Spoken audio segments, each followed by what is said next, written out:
हाय।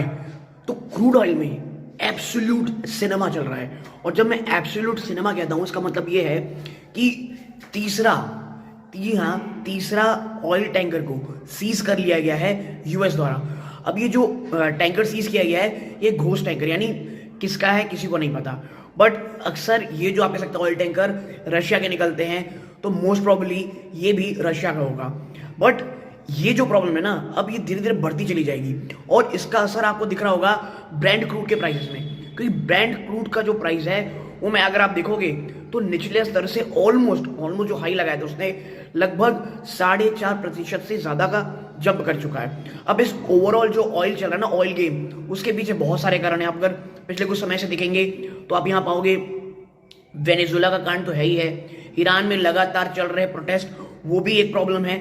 इसके साथ साथ जो ओपेक प्लस नेशन है उनकी जो मीटिंग हुई जनवरी में वहां पर ही निकल गया कि भाई जो फैसला लिया गया था ना कि जो ऑयल आउटपुट है उसे बढ़ाया जाएगा, उसे अभी के लिए पॉज कर दिया गया है। इसके साथ साथ एक और जो बहुत बड़ा ट्रिगर रहा उसके लिए कि यूएस के जो ऑयल रिजर्व्स हैं वो बहुत तेजी से घट गए।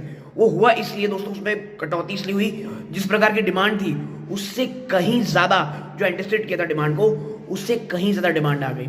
तो ये ओवरऑल फैक्ट अगर आप देखोगे तो इसमें लगातार प्रेशर ऑयल में बन रहा है। और जब तक डोनाल्ड ट्रंप हैं, कल को किसके ऊपर क्या अटैक हो जाए किसी को नहीं पता। तो ये एक प्रॉब्लम बहुत बहुत ज्यादा है दोस्तों, जो ऑयल को लगातार ऊपर चली जा रही है। बट हाँ, इसमें एक सिल्वर लाइनिंग भी है।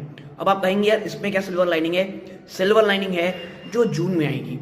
अगर आप देखोगे तो जो एसबीआई की रिसर्च है, इसके साथ साथ ईआईए जो यूएस की एनर्जी आप कह सकते हैं इंफॉर्मेशन एडमिनिस्ट्रेशन है, उनका ही मानना है कि जो जून का जो महीना आएगा यानी इस साल में जून में मिड मंथ, वहां पर ऑयल की जो डिमांड है वो बहुत तेजी से नीचे आएगी और जो प्राइस है क्रूड ऑयल के वो बहुत ज्यादा नीचे आएंगे।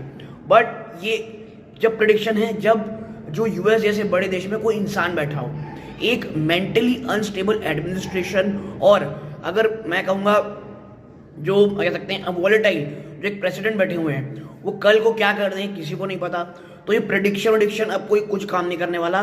देखना ये रहेगा ये ऑयल कहां तक ऊपर जाएगा। और सबसे बड़ी चीज, सरकार इस ऑयल के गेम में कैसे रहती है, क्योंकि भाई खबर तो ये भी है कि वेनेजुएला में जो हमारा लगभग $1 बिलियन का ऑयल है वो हमारे पास आ जाएगा। बट डोनाल्ड ट्रंप इतनी आसानी से आने देंगे ऐसा नहीं लगता। एक आदमी जो एक इतनी बड़ी ट्रेड डील को सिर्फ एक फोन कॉल नहीं आए के चक्कर में अगर रोक सकता है तो वो आदमी कुछ भी कर सकता है। बट लेट्स सी किस तरह चीजें हैं। बट हाँ, एब्सोल्यूट सिनेमा चल रहा है पूरे के पूरे ऑयल गेम में।